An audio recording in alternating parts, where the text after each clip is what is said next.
Hello નમસ્કાર જય Hind Vande Mataram friends. તો મિત્રો આજે આપણે 1 થી 50 જેટલા જીકેના એમસીક્યુ લઈને આવ્યા છીએ। મિત્રો આવનારી એક્ઝામ જે છે કોન્સ્ટેબલની એની જો તમે તૈયારી કરતા હોય તો વિડીયોમાં છેલ્લે સુધી જોતા રહેજો। આવનારી એક્ઝામ જે છે કોન્સ્ટેબલની એમાં તમને આ વિડીયો જે છે મિત્રો ખૂબ અને ખૂબ ઉપયોગી થવાનો છે। તો મિત્રો ચેનલ ઉપર નવા હોય તો ચેનલને પણ સાથે સાથે સબસ્ક્રાઇબ કરી રાખજો। દરરોજ આપણી ચેનલ ઉપર તમને આવા જીકેના વિડીયો જે છે નવા સિલેબસ મુજબ જોવા મળશે। તો ચાલો શરૂ કરીએ। પ્રશ્ન નંબર 1 બરફના કારખાનામાં પાણીને ઠંડુ કરવા માટે કયો ગેસ વપરાય છે? બરફના કારખાનામાં પાણીને ઠંડુ કરવા માટે જે છે નીચેનામાંથી કયો ગેસ જે છે એનો ઉપયોગ કરવામાં આવે છે? તો શું આવશે અહીંયા રાઈટ આન્સર? કાર્બન ડાયોક્સાઇડ આવશે। ઓપ્શન એ રાઈટ આન્સર બની જશે। ખાસ યાદ રાખજો કે બરફના કારખાનામાં પાણીને ઠંડુ કરવા માટે કયો તો કાર્બન ડાયોક્સાઇડ જે છે એ વાયુનો ઉપયોગ કરવામાં આવે છે, એટલે કે CO2 જે છે એનો ઉપયોગ કરવામાં આવે છે। મિત્રો વાતાવરણમાં તેનું પ્રમાણની જો વાત કરીએ તો 0.04% જેટલું જે છે એનું વાતાવરણમાં એનું પ્રમાણ જે છે રહેલું હોય છે, અને નાઇટ્રોજન જે છે એનું પ્રમાણ વાતાવરણમાં સૌથી વધારે હોય છે, એ પણ આપણને ખ્યાલ હોવો જોઈએ। ત્યારબાદનો નેક્સ્ટ ક્વેશ્ચન બીજો, ધારાસભ્ય દ્વારા વિધાનસભામાં પૂછાયેલ પ્રશ્નોના ઉત્તર કોના દ્વારા તૈયાર કરવામાં આવે છે? ધારાસભ્ય દ્વારા જે છે વિધાનસભામાં પૂછાયેલા પ્રશ્નો જે છે એના ઉત્તર કોના દ્વારા તૈયાર કરવામાં આવે છે? તો કોના દ્વારા આવશે રાઈટ આન્સર અહીંયા? સચિવાલય જે છે એમના દ્વારા તૈયાર કરવામાં આવે છે। ખાસ યાદ રાખજો ઓપ્શન એ રાઈટ આન્સર બની જશે। ધારાસભ્ય દ્વારા વિધાનસભામાં પૂછાયેલ પ્રશ્નોના ઉત્તર જે છે કોના દ્વારા તો સચિવાલય જે છે એમના દ્વારા તૈયાર કરવામાં આવે છે। ત્યારબાદનો ક્વેશ્ચન જોઈએ, ઉમાશંકર જોશી રચિત કૃતિ કઈ છે? નીચેનામાંથી જે છે ઉમાશંકર રચિત કૃતિ જે છે એ કઈ છે? તો શું આવશે અહીંયા રાઈટ આન્સર? પ્રશ્ન આવશે ઓપ્શન સી રાઈટ આન્સર બની જશે। ઉમાશંકર જોશી રચિત જે છે કૃતિ એ કઈ તો પ્રશ્ન છે। ત્યારબાદનો ક્વેશ્ચન જોઈએ ચોથો, કલાના મહાન સર્જક જહાંગીરે પોતાની આત્મકથા કયા નામે લખી હતી? કલાના મહાન સર્જક જહાંગીરે પોતાની આત્મકથા જે છે કયા નામે લખી હતી? તો કયા નામે આવશે રાઈટ આન્સર અહીંયા? તુઝુકે જહાંગીરી। ઓપ્શન સી રાઈટ આન્સર બની જશે। ખાસ યાદ રાખજો કે કલાના મહાન સર્જક એવા જહાંગીરે પોતાની આત્મકથા કયા નામે તો તુઝુકે જહાંગીરીના નામે લખેલી હતી। મિત્રો તમે વિડીયોમાં છેલ્લે સુધી જોતા રહેજો। આપણે છેલ્લે લાસ્ટમાં એક 51મો ક્વેશ્ચન જે છે રાખેલો છે, જેનો આન્સર તમારે કોમેન્ટમાં જણાવવાનો રહેશે, તો વિડીયોમાં તમે છેલ્લે સુધી જોતા રહેજો। ત્યારબાદનો ક્વેશ્ચન, કૂતરું કરડે ત્યારે દર્દીને કઈ રસી આપવામાં આવે છે? કૂતરું જે છે કરડે ત્યારે દર્દીને કઈ રસી આપવામાં આવે? તો એન્ટી રેબિઝ વેક્સિન જે છે એ આપવામાં આવે છે। ખાસ યાદ રાખજો કે કૂતરું જ્યારે કરડે ત્યારે દર્દીને કઈ રસી તો એન્ટી રેબિઝ વેક્સિન જે છે આપવામાં આવે છે। મિત્રો અહીંયા વાત કરીએ હડકવા દિવસની તો 28 સપ્ટેમ્બર વિશ્વ હડકવા દિવસ જે છે એ મનાવવામાં આવે છે, એ પણ આપણને ખ્યાલ હોવો જોઈએ। કૂતરું કરડે ત્યારે દર્દીને કઈ તો એન્ટી રેબિઝ વેક્સિન જે છે એ આપવામાં આવે છે। મિત્રો તમને વિડીયો ગમતો હોય તો એક લાઈક કરજો। અમે તમારી પાસે માત્ર એક લાઈકની આશા રાખીએ છીએ, તો એક લાઈક તમે જરૂર કરી દેજો। ત્યારબાદનો ક્વેશ્ચન છે, મુગલ શાસક ઔરંગઝેબના શાસન દરમિયાન બંધ મુબારક નામથી કયું બંદર ઓળખાતું હતું? મુગલ શાસક ઔરંગઝેબના શાસન દરમિયાન જે છે એ બંધ મુબારક નામથી જે છે કયું બંદર ઓળખાતું હતું? તો કયું આવશે? સુરત આવશે અહીંયા। ઓપ્શન બી રાઈટ આન્સર બની જશે। ખાસ યાદ રાખજો કે મુગલ શાસક ઔરંગઝેબના શાસન દરમિયાન બંધ મુબારક તરીકે કયું તો સુરત જે છે એ બંધ મુબારક બંદર તરીકે ઓળખાતું હતું, ખાસ યાદ રાખજો। ત્યારબાદનો ક્વેશ્ચન જોઈએ, બગીચાઓનું શહેર એટલે જે છે નીચેનામાંથી કયું થશે? તો કપૂરથલા થશે। Option A C right answer થશે। ખાસ યાદ રાખજો કે બગીચાઓનું શહેર એટલે કયું તો કપૂરથલા છે। ત્યારબાદનો ક્વેશ્ચન છે, દાદાજી કાલે તમે ક્યાં હતા? નિપાત લખો। દાદાજી તમે કાલે ક્યાં હતા? આમાં નિપાત જે છે શું થશે? તો દાદાજી જે છે એ નિપાત થશે। ઓપ્શન એ રાઈટ આન્સર બની જશે। ખાસ યાદ રાખજો કે દાદાજી જે છે એ આ વાક્યમાં નિપાત બની જશે। ત્યારબાદનો ક્વેશ્ચન છે, વિદ્યુત આકર્ષણનો નિયમ કોણે આપ્યો? વિદ્યુત આકર્ષણનો નિયમ જે છે એ કોણે આપ્યો?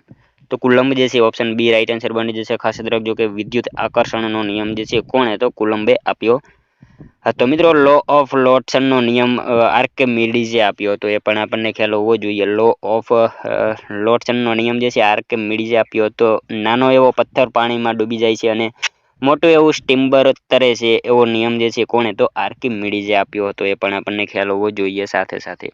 નેક્સ્ટ ક્વેશ્ચન જોઈએ ત્યારબાદનો, જર્મન સિલ્વરમાં સિલ્વરનું ટકાવાર પ્રમાણ જણાવો। જર્મન સિલ્વરમાં સિલ્વરનું ટકાવાર પ્રમાણ જે છે એ કેટલું છે? તો શું આવશે રાઈટ આન્સર? 0% આવશે। ઓપ્શન એ રાઈટ આન્સર બની જશે। ખાસ યાદ રાખજો કે જર્મન સિલ્વરમાં સિલ્વરનું ટકાવાર પ્રમાણ કેટલું તો 0% જેટલું છે। મિત્રો જર્મન સિલ્વરમાં કોપર, નિકલ, ઝિંક જોવા મળે છે અને એનું નામ જે છે જર્મન સિલ્વર છે, પરંતુ એમાં સિલ્વરનું પ્રમાણ જે છે એ હોતું નથી, પરંતુ એનું નામ જે છે એ સિલ્વર છે। નેક્સ્ટ ક્વેશ્ચન જોઈએ ત્યારબાદનો, કમ્પ્યુટર સિસ્ટમ કે નેટવર્કને સ્થગિત કરીને તેને નિરુપયોગી બનાવી દેવાના આક્રમણને શું કહે છે? કમ્પ્યુટર સિસ્ટમ અથવા તો નેટવર્કને સ્થગિત કરીને તેને નિરુપયોગી બનાવી દેવાના આક્રમણને જે છે શું કહેવામાં આવે છે? તો શું આવશે એને? ડેનિયલ ઓફ સર્વિસ કહેવામાં આવશે. ઓપ્શન એ રાઈટ આન્સર બની જશે. ખાસ યાદ રાખજો કે કમ્પ્યુટર સિસ્ટમ અથવા તો નેટવર્કને સ્થગિત કરીને તેને નિરુપયોગી બનાવી દેવાના આક્રમણને શું તો ડેનિયલ ઓફ સર્વિસ કહેવામાં આવે છે. મિત્રો દાખલા તરીકે એમેઝોનમાં કોઈ ઓફર ચાલતી હોય કે 12 વાગ્યે મોબાઈલ જે છે 50% ડિસ્કાઉન્ટ સાથે મોબાઈલ તમે મેળવી શકો છો અને તે સમયે બધા તેને લેવા માટે વેબસાઇટ ઉપર તૂટી પડે અને નેટવર્કને નિરુપયોગી બનાવી દે તેને ડેનિયલ ઓફ સર્વિસ કહેવામાં આવે છે. અને મિત્રો 10-12 નું રિઝલ્ટ જ્યારે જોવાતું હોય ત્યારે પણ આવું થતું હોય છે, એ પણ આપણને ખ્યાલ હોવો જોઈએ. એને ડેનિયલ ઓફ સર્વિસ કહેવામાં આવે છે. ત્યારબાદનો ક્વેશ્ચન જોઈએ 12મો. ગુજરાતમાંથી દેશના અન્ય ભાગમાં જતી લાંબામાં લાંબી અંતરની ટ્રેન કઈ છે? ગુજરાતમાંથી દેશના અન્ય ભાગોમાં જતી લાંબામાં લાંબી અંતરની ટ્રેન જે છે એ કઈ છે? તો ઓખાર રામેશ્વરમ આવશે. ઓપ્શન સી રાઈટ આન્સર બની જશે. ખાસ યાદ રાખજો કે ગુજરાતમાંથી જે છે અન્ય ભાગોમાં જતી લાંબી ટ્રેન જે છે કઈ તો ઓખાર રામેશ્વરમ છે. મિત્રો આ રામેશ્વરમ ઉપરથી આપણને ખ્યાલ હોવો જોઈએ કે ત્યાં જે છે ડોક્ટર એપીજે અબ્દુલ કલામનો જન્મ થયેલો હતો. આપણને એ પણ ખ્યાલ હોવો જોઈએ. ત્યારબાદનો ક્વેશ્ચન જોઈએ 13મો. બેચરાજી તાલુકો ગુજરાતના કયા જિલ્લામાં આવેલ છે? બેચરાજી તાલુકો જે છે ગુજરાતના કયા જિલ્લામાં આવેલો છે? તો મહેસાણામાં આવશે. ઓપ્શન બી રાઈટ આન્સર બની જશે. ખાસ યાદ રાખજો કે બેચરાજી તાલુકો કયા તો મહેસાણા જિલ્લામાં આવેલો છે. ત્યારબાદનો ક્વેશ્ચન છે ન્યાયિક સક્રિયતાને નીચેનામાંથી કોની સાથે સંબંધ છે? ન્યાયિક સક્રિયતાને જે છે નીચેનામાંથી કોની સાથે સંબંધ છે? તો જાહેર હિતની અરજીઓ સાથે સંબંધ છે. ઓપ્શન ડી રાઈટ આન્સર બની જશે. ખાસ યાદ રાખજો કે ન્યાયિક સક્રિયતાને નીચેનામાંથી કોને સાથે તો જાહેર હિતની અરજીઓ સાથે સંબંધ છે. ત્યારબાદનો ક્વેશ્ચન જોઈએ સત્તાનું પ્રતિનિધાન હોવું એ કેવા પ્રકારની પ્રક્રિયા છે? સત્તાનું પ્રતિનિધાન હોવું એ કેવા પ્રકારની પ્રક્રિયા છે? તો વહીવટી પ્રક્રિયા આવશે. ઓપ્શન બી રાઈટ આન્સર બની જશે. ખાસ યાદ રાખજો કે સત્તાનું પ્રતિનિધાન હોવું એ કેવા પ્રકારની તો વહીવટી જે છે એ પ્રકારની પ્રક્રિયા છે. ત્યારબાદનો ક્વેશ્ચન જોઈએ 16મો. કાયદાની નજરે સૌ સરખા એવું બંધારણના કયા અનુચ્છેદમાં જણાવેલ છે? કાયદાની નજરે સૌ સરખા એવું બંધારણના કયા અનુચ્છેદમાં જણાવેલું છે? તો શું આવશે રાઈટ આન્સર અહીંયા? 14 આવશે. ઓપ્શન ડી રાઈટ આન્સર બની જશે. ખાસ યાદ રાખજો કે કાયદાની નજરે સૌ સરખા એવું બંધારણના કયા તો 14મા અનુચ્છેદમાં જણાવેલું છે. નેક્સ્ટ ક્વેશ્ચન જોઈએ ત્યારબાદનો. કવિ બ.ક. ઠાકોરનો જન્મ ક્યાં થયો હતો? કવિ બ.ક. ઠાકોરનો જન્મ જે છે એ ક્યાં થયો હતો? મિત્રો એમનું પૂરું નામ થશે બળવંતરાય કલ્યાણરાય ઠાકોર. એમનું પૂરું નામ જે છે બ.ક. ઠાકોરનું પૂરું નામ શું તો બળવંતરાય કલ્યાણરાય મહેતા જે છે એમનું પૂરું નામ છે. અને એમનો જન્મ જે છે ભરૂચમાં થયેલો હતો. ઓપ્શન બી રાઈટ આન્સર બની જશે. ખાસ યાદ રાખજો કે એમનો જન્મ ક્યાં તો ભરૂચમાં થયેલો હતો. ત્યારબાદનો ક્વેશ્ચન જોઈએ જૈન ધર્મના શ્વેતાંબર દેવસુરી અને દિગંબર કુમુદચંદ્ર સુરીનો વિવાદ કોના સમયમાં થયો હતો? જૈન ધર્મના શ્વેતાંબર દેવસુરી અને દિગંબર કુમુદચંદ્ર સુરીનો વિવાદ જે છે કોના સમયમાં થયો હતો? તો કોના સમયમાં આવશે? સિદ્ધરાજ જયસિંહ જે છે એમના સમયમાં થયો હતો. ઓપ્શન એ રાઈટ આન્સર બની જશે. જૈન ધર્મના શ્વેતાંબર દેવસુરી અને દિગંબર કુમુદચંદ્ર સુરીનો વિવાદ કોના સમયમાં તો સિદ્ધરાજ જયસિંહના સમયમાં થયેલો હતો. ત્યારબાદનો ક્વેશ્ચન જોઈએ સોમનાથમાં મેઘધ્વની નામે મંડપ કોણે બંધાવ્યો? સોમનાથમાં મેઘધ્વની નામે મંડપ જે છે કોણે બંધાવ્યો? તો શું આવશે રાઈટ આન્સર અહીંયા? ભીમદેવ બીજો જે છે એમણે બંધાવ્યો હતો. ખાસ યાદ રાખજો સોમનાથમાં મેઘધ્વની નામે મંડપ કોને તો ભીમદેવ બીજો જે છે એમને બંધાવેલો હતો. મિત્રો સોમનાથનું મંદિર જે છે ભીમદેવ પહેલાએ બંધાવ્યું છે પણ આપણને ખ્યાલ હોવો જોઈએ. સોમનાથમાં મેઘધ્વની નામે મંડપ જે છે ભીમદેવ બીજાએ બંધાવ્યો હતો. ત્યારબાદનો ક્વેશ્ચન જોઈએ વાઘેલા વંશના કયા રાજાએ સોમનાથ મંદિરનો જીર્ણોદ્ધાર કરાવ્યો? વાઘેલા વંશના કયા રાજાએ જે છે એ સોમનાથ મંદિરનો જીર્ણોદ્ધાર કરાવ્યો હતો? તો વાઘેલા વંશના કયા રાજા આવશે? સારંગદેવ જે છે. ઓપ્શન ડી રાઈટ આન્સર બની જશે. વાઘેલા વંશના સારંગદેવ રાજાએ જે છે સોમનાથ મંદિરનો જીર્ણોદ્ધાર કરાવેલો હતો. ત્યારબાદનો ક્વેશ્ચન જોઈએ પ્રખ્યાત લોકવાર્તા તોળી રાણીની વાર્તાના લેખક કોણ છે? પ્રખ્યાત લોકવાર્તા તોળી રાણીની વાર્તા આના લેખક જે છે નીચેનામાંથી કોણ છે? તો ભગવાનદાસ પટેલ આવશે. ઓપ્શન બી રાઈટ આન્સર બની જશે. ખાસ યાદ રાખજો કે પ્રખ્યાત લોકવાર્તા તોળી રાણીની વાર્તા આના લેખક કોણ તો ભગવાનદાસ પટેલ છે. મિત્રો ત્યારબાદનો ક્વેશ્ચન જોઈએ 22મો. ગુજરાતમાં ક્રાંતિવીર ભગતસિંહની એકમાત્ર પ્રતિમા ક્યાં આવેલી છે? ગુજરાતમાં ક્રાંતિવીર ભગતસિંહની એકમાત્ર પ્રતિમા જે છે એ ક્યાં આવેલી છે? તો ક્યાં આવશે રાઈટ આન્સર? વડોદરામાં આવશે. ઓપ્શન સી રાઈટ આન્સર બની જશે. ખાસ યાદ રાખજો કે ગુજરાતમાં ક્રાંતિવીર ભગતસિંહની એકમાત્ર પ્રતિમા ક્યાં તો વડોદરામાં આવેલી છે. ત્યારબાદનો ક્વેશ્ચન જોઈએ ચામુંડા માતાજીનું પવિત્ર સ્થાન ઊંચા કોટડા કયા જિલ્લામાં આવેલું છે? ચામુંડા માતાજીનું જે છે પવિત્ર સ્થાન ઊંચા કોટડા કયા જિલ્લામાં? તો શું આવશે? ભાવનગર જિલ્લામાં આવેલું છે. ઓપ્શન સી રાઈટ આન્સર બની જશે. ખાસ યાદ રાખજો કે ચામુંડા માતાજીનું પવિત્ર સ્થાન ઊંચા કોટડા કયા જિલ્લામાં તો ભાવનગર જિલ્લામાં આવેલું છે. નેક્સ્ટ ક્વેશ્ચન જોઈએ ત્યારબાદનો સીડી ડીવીડીમાં રહેલ ડોક્યુમેન્ટની કોપી કેવી ગણાશે? સીડી ડીવીડીમાં રહેલી ડોક્યુમેન્ટની કોપી જે છે એ કેવી ગણાશે? તો કેવી આવશે? સોફ્ટ કોપી ગણાશે. ઓપ્શન બી રાઈટ આન્સર બની જશે. ખાસ યાદ રાખજો કે સીડી ડીવીડીમાં રહેલી ડોક્યુમેન્ટની કોપી કેવી? તો સોફ્ટ કોપી ગણાશે. ખાસ યાદ રાખજો. ત્યારબાદનો ક્વેશ્ચન જોઈએ 25મો. ચેપી રોગ ફેલાવનાર જંતુના નાશ માટે વપરાતી પ્રવાહી વસ્તુને શું કહેવાય છે? ચેપી રોગ ફેલાવનાર જંતુના નાશ માટે વપરાતી પ્રવાહીને જે છે એ વસ્તુને શું કહેવાય? તો શું આવશે એમાં રાઈટ આન્સર? ડિસઇન્ફેક્ટન્ટ જે છે કહેવામાં આવશે. ઓપ્શન બી રાઈટ આન્સર બની જશે. એનો મતલબ જે છે સેનેટાઇઝર થશે. ત્યારબાદનો ક્વેશ્ચન જોઈએ 26મો. બંધારણ સભા રચવાની માંગ સૌપ્રથમ 1895માં કોના દ્વારા કરવામાં આવી હતી? બંધારણ સભા રચવાની સૌપ્રથમ માંગ જે છે એ 1895માં કોના દ્વારા કરવામાં આવી? તો શું આવશે રાઈટ આન્સર? અહીંયા બાળ ગંગાધર તિલક આવશે. ઓપ્શન બી રાઈટ આન્સર બની જશે. ખાસ યાદ રાખજો કે બંધારણ સભા રચવાની સૌપ્રથમ માંગ 1895માં કોના દ્વારા? તો બાળ ગંગાધર તિલક જે છે એમના દ્વારા કરવામાં આવી હતી. ત્યારબાદનો ક્વેશ્ચન છે ચીનની મહાન દિવાલ બાંધનાર રાજાનું નામ શું છે? ચીનની મહાન દિવાલ જે છે બાંધનારા રાજા એમનું નામ શું છે? તો શું આવશે રાઈટ આન્સર અહીંયા? સમ્રાટ સિંહ હવાંગટી. ઓપ્શન બી રાઈટ આન્સર બની જશે. ખાસ યાદ રાખજો કે ચીનની મહાન દિવાલ બાંધનાર રાજા કયા? તો સમ્રાટ સિંહ હવાંગટી છે. ત્યારબાદનો ક્વેશ્ચન જોઈએ ગુજરાત રાજ્યનો કયો પ્રદેશ ઉત્તમ પ્રકારના કપાસ માટે જાણીતો છે? ગુજરાત રાજ્યનો કયો પ્રદેશ જે છે ઉત્તમ પ્રકારના કપાસ માટે જાણીતો છે? તો કાનમ આવશે. ઓપ્શન ડી રાઈટ આન્સર બની જશે. ખાસ યાદ રાખજો કે ગુજરાતનો જે છે કાનમ પ્રદેશ ઉત્તમ પ્રકારના કપાસ માટે જાણીતો છે. મિત્રો ચરોતર એટલે અહીંયા જે છે ચરોતર એટલે કયો વિસ્તાર આવશે? ખેડા આવશે. ઝાલાવાડ એટલે સુરેન્દ્રનગર આવશે. હાલાર એટલે શું આવશે? જામનગરનો વિસ્તાર જે છે એને હાલાર કહેવામાં આવે છે. પણ આપણને ખ્યાલ હોવો જોઈએ. ચરોતર એટલે ખેડા, ઝાલાવાડ એટલે સુરેન્દ્રનગર અને હાલાર એટલે જામનગર. મિત્રો તમે વિડીયોમાં છેલ્લે સુધી જોતા રહેજો અને છેલ્લે આ 50માંથી તમારા કેટલા સાચા પડે છે એ પણ તમારે કોમેન્ટમાં જણાવવાનું રહેશે. તો વિડીયોમાં તમે છેલ્લે સુધી જોતા રહેજો. ત્યારબાદનો ક્વેશ્ચન જોઈએ કેન્દ્ર શાસિત પ્રદેશોમાં જે પ્રદેશમાં હાઈકોર્ટ આવી છે તે પ્રદેશ કેન્દ્ર શાસિત પ્રદેશોમાં જે પ્રદેશમાં હાઈકોર્ટ આવેલી છે તે પ્રદેશ એટલે કયો પ્રદેશ? તો શું આવશે રાઈટ આન્સર અહીંયા? દિલ્હી આવશે. ઓપ્શન એ રાઈટ આન્સર બની જશે. ખાસ યાદ રાખજો કે કેન્દ્ર શાસિત પ્રદેશમાં જે પ્રદેશમાં હાઈકોર્ટ આવેલી છે તે પ્રદેશ એટલે કયો? તો દિલ્હી થશે. ત્યારબાદનો ક્વેશ્ચન જોઈએ રજિયા સુલતાનના પિતાનું નામ શું હતું? રજિયા સુલતાન. મિત્રો એમની વાત કરીએ ભારતના પ્રથમ મુસ્લિમ મહિલા શાસક રજિયા સુલતાન જે છે એ હતા અને એમના પિતાનું નામ જે છે શું હતું? તો શું આવશે? ઇલ્તુત્મિશ આવશે. ઓપ્શન ડી રાઈટ આન્સર બની જશે. રજિયા સુલતાનના પિતાનું નામ શું? તો ઇલ્તુત્મિશ હતું. અને મિત્રો ભારતની પ્રથમ મુસ્લિમ મહિલા શાસક જે છે એ હતા રજિયા સુલતાન. ખાસ યાદ રાખજો. ત્યારબાદનો ક્વેશ્ચન જોઈએ વાતાવરણનો કયો વાયુ સૂર્યના પારજાંબલી કિરણોને અવરોધીને પૃથ્વી પર પહોંચતા રોકે છે? વાતાવરણનો કયો વાયુ જે છે સૂર્યના પારજાંબલી કિરણોને અવરોધીને પૃથ્વી ઉપર પહોંચતા રોકે છે?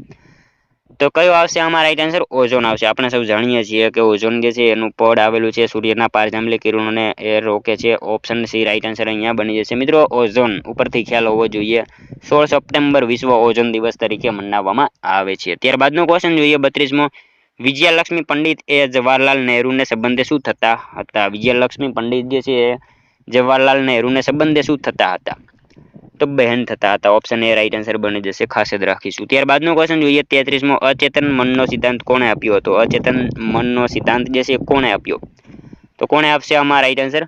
ફ્રોઈડ જે છે એમને આપેલો હતો અચેતન મનનો સિદ્ધાંત. ખાસ યાદ રાખજો. ત્યારબાદનો ક્વેશ્ચન જોઈએ કયા ઉચ્ચ પ્રદેશને ભારતનો રૂહર પ્રદેશ કહે છે? કયા ઉચ્ચ પ્રદેશને ભારતનો રૂહર પ્રદેશ કહેવામાં આવે છે? તો કયા આવશે? છોટા ઉદેપુરનો ઉચ્ચ પ્રદેશ જે છે એને ખાસ યાદ રાખજો ભારતનો રૂહર પ્રદેશ કહેવામાં આવે છે. ઓપ્શન સી રાઈટ આન્સર બની જશે.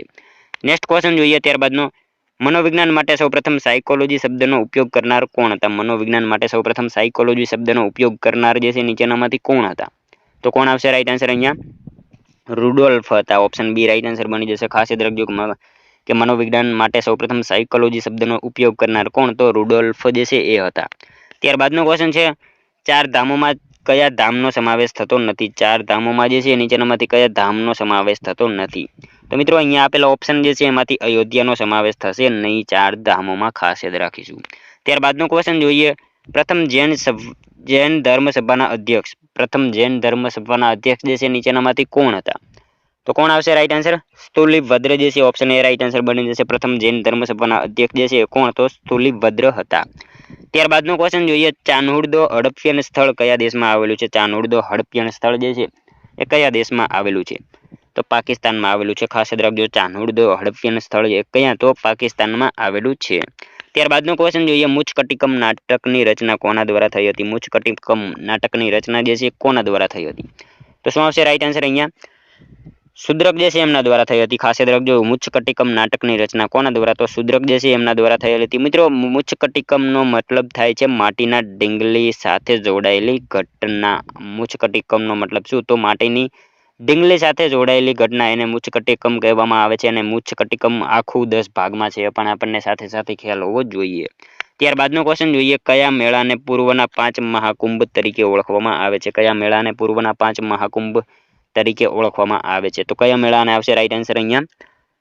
અંબુબાચી મેળો જે છે એને પૂર્વના 5 મહાકુંભ મેળા તરીકે ઓળખવામાં આવે છે. ખાસ યાદ રાખજો, આસામમાં જે છે એ આ મેળાનું આયોજન થાય છે.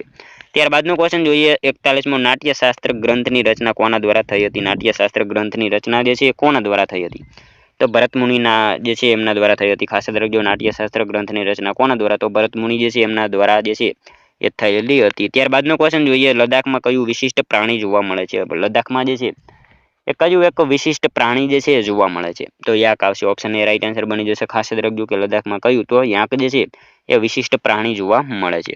ત્યારબાદનો ક્વેશ્ચન જોઈએ, જો તમે સૌર ઉર્જા, જળ ઉર્જા, જૈવ ઇંધણ, પવન ઉર્જા જેવા ઉર્જાનો ઉપયોગ કરો છો તો તે કેવા પ્રકારના સંસાધનો છે? જો તમે સૌર ઉર્જા, જળ ઉર્જા, જૈવ ઇંધણ, પવન ઉર્જા જેવા ઉર્જાનો ઉપયોગ કરો છો તો કેવા પ્રકારના સંસાધનો કહેવાય? એ તો નવીનીકરણ એ સંસાધનો કહેવાય. ઓપ્શન એ રાઈટ આન્સર બની જશે. નવીનીકરણ એટલે જેને ફરીવાર બનાવી શકાય એને નવીનીકરણ કહેવામાં આવે છે. અને બિન નવીનીકરણ એટલે એકવાર વપરાઈ જાય પછી એને વાપરી ન શકાય, એને બિન નવીનીકરણ કહેવામાં આવે છે. ત્યારબાદનો ક્વેશ્ચન જોઈએ, 44મો, હું સર્વ સુલભ સંસાધન છું. આમાં નીચેનામાંથી કયું જે છે એ સર્વ સુલભ સંસાધન થશે?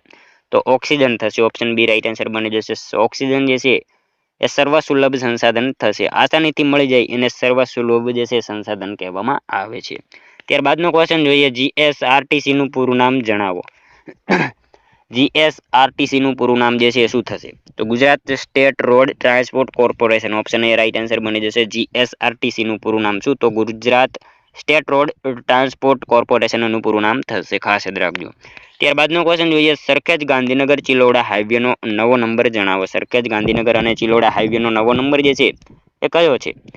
તો શું આવશે right answer? NH 147. Option C right answer બની જશે. સરખેજ ગાંધીનગર ચિલોડા હાઈવેનો નવો નંબર કયો? તો NH નેશનલ હાઈવે 147 નો નવો નંબર છે. ખાસ યાદ રાખજો. ત્યારબાદનો ક્વેશ્ચન જોઈએ, શબ્દ સમૂહ માટે એક શબ્દ આપો. સામાન્ય રીતે મધુર લાગતો મોટો અવાજ. શબ્દ સમૂહ માટે એક શબ્દ જે છે એ કયો થશે? સામાન્ય રીતે મધુર લાગતો મોટો અવાજ. તો કયો આવશે રાઈટ આન્સર? એમાં નાદ આવશે. ઓપ્શન સી રાઈટ આન્સર બની જશે. ખાસ યાદ રાખજો. ત્યારબાદનો ક્વેશ્ચન જોઈએ, 48મો, પોલો રમતમાં મેદાનની લંબાઈ કેટલા મીટર હોય છે? પોલો રમતમાં મેદાનની લંબાઈની જે છે એ કેટલા મીટર હોય છે? તો કેટલા મીટર આવશે? 265 મીટર આવશે. ઓપ્શન એ રાઈટ આન્સર બની જશે. ખાસ યાદ રાખજો કે પોલો રમતમાં જે છે મેદાનની લંબાઈ કેટલી? તો 265 મીટર જેટલી હોય છે. ત્યારબાદનો ક્વેશ્ચન છે, board of control for cricket in ઇન્ડિયાનું વડુમથક કયા શહેરમાં આવેલું છે? Board of control for cricket in ઇન્ડિયાનું વડુમથક જે છે કયા શહેરમાં આવેલું છે? તો મુંબઈમાં આવશે. ઓપ્શન સી રાઈટ આન્સર બની જશે. ખાસ યાદ રાખજો કે board of control for cricket in ઇન્ડિયાનું વડુમથક કયા શહેરમાં? તો મુંબઈમાં આવેલું છે. ત્યારબાદનો ક્વેશ્ચન જોઈએ, G20 માટે ભારતના નવા શેરપા તરીકે કોને પસંદ કરવામાં આવ્યા છે? G20 માટે ભારતના નવા શેરપા તરીકે જે છે કોને પસંદ કરવામાં આવેલા છે? તો શ્રી અમિતાભ કાંત જે છે એમને પસંદ કરવામાં આવેલા છે. ઓપ્શન એ રાઈટ આન્સર બની જશે. ખાસ યાદ રાખજો કે G20 માટે ભારતના નવા શેરપા તરીકે કોને? તો અમિતાભ કાંત જે છે એમને પસંદ કરવામાં આવેલા છે. ત્યારબાદનો ક્વેશ્ચન જોઈએ, 51મો લાસ્ટમાં, જેનો આન્સર મિત્રો તમારે કોમેન્ટમાં જણાવવાનો રહેશે. ચંદ્રકાંત ટોપીવાળાનો જન્મ ક્યાં થયો હતો? ચંદ્રકાંત ટોપીવાળાનો જન્મ જે છે એ ક્યાં થયો હતો? તો ક્યાં આવશે રાઈટ આન્સર? આમાં મિત્રો તમારે કોમેન્ટમાં જણાવવાનો રહેશે. આ 51મો આન્સર ક્વેશ્ચન જે છે એનો આન્સર તમારે કોમેન્ટમાં જણાવવાનો રહેશે. આ સાવ ઇઝી ક્વેશ્ચન છે જેનો આન્સર મિત્રો તમારે કોમેન્ટમાં જણાવવાનો રહેશે. અને મિત્રો સાથે સાથે આ 50માંથી તમારા કેટલા સાચા પડ્યા એ પણ તમારે કોમેન્ટમાં જણાવવાનું રહેશે. તો મિત્રો આ તો વિડીયો તમને પસંદ આવ્યો હોય તો એક લાઈક કરજો, તમારા મિત્રો જોડે શેર કરજો જેથી એમને પણ ઉપયોગી બને. અને મિત્રો આપણી ચેનલ ઉપર નવા હોય તો ચેનલને ખાસ જે છે સબસ્ક્રાઇબ કરી રાખજો. દરરોજ આપણી ચેનલ ઉપર તમને આવા જીકેના વિડીયો જોવા મળશે. તો મળશું હવે કાલે બીજા વિડીયોમાં. ત્યાં સુધી જય હિન્દ, વંદે માતરમ.